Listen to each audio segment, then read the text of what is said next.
nakakalusot pa rin ang mga illegal gambling operator at player sa kabila ng mahigpit na regulation. Gumagamit kasi ang mga ito ng bagong platform. Narito ang agenda report ni Joash Malimban.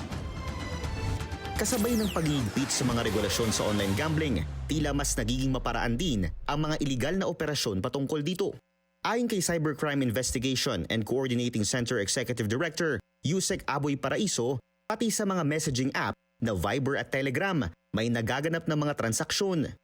Base raw kasi sa kanilang investigasyon, may mga group chat kung saan nag-uusap-usap ang mga ahente at ilang players ukol sa illegal gambling.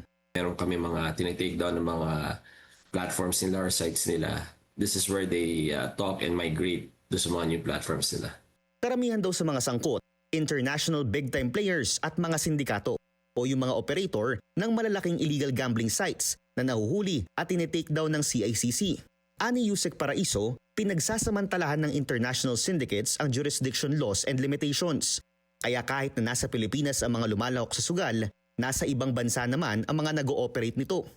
Bukod pa riyan, gumagamit din daw ng ibang uri ng currency ang ilang operators ng illegal online gambling, kasabay ng paghihigpit ng Bangko Sentral ng Pilipinas sa e-wallet platforms. So yun yung gusto namin makita yung money trail talaga eh. So it involves both yung cryptocurrency and yung fiat. When you say yung fiat, it's the payment platforms. Dagdag pa ni Yusek Paraiso, tila nagiging hamon ng pagsawata sa mga ganitong klaseng taktika, lalo na't encrypted ang conversation sa messaging apps na ito.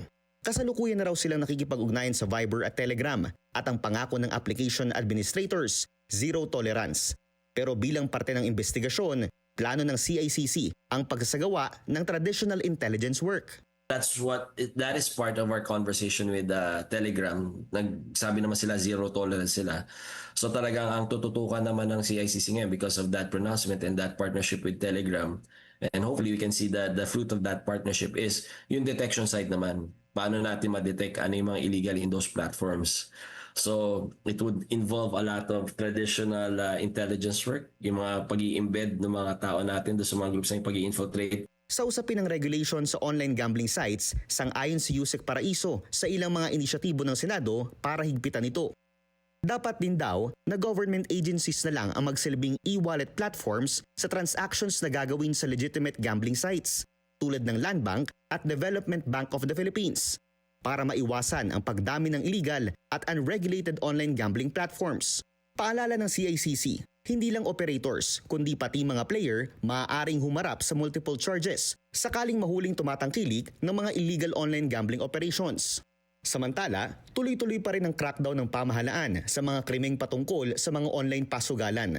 Ilang personalidad ang nasa kustodiya ng CIDG na nahuling sangkot sa isang modus online gambling gamit ang website na gameph.com.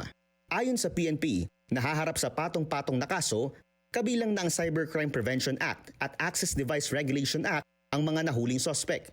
Para sa agenda, Joash Malimban, Billionaire News Channel.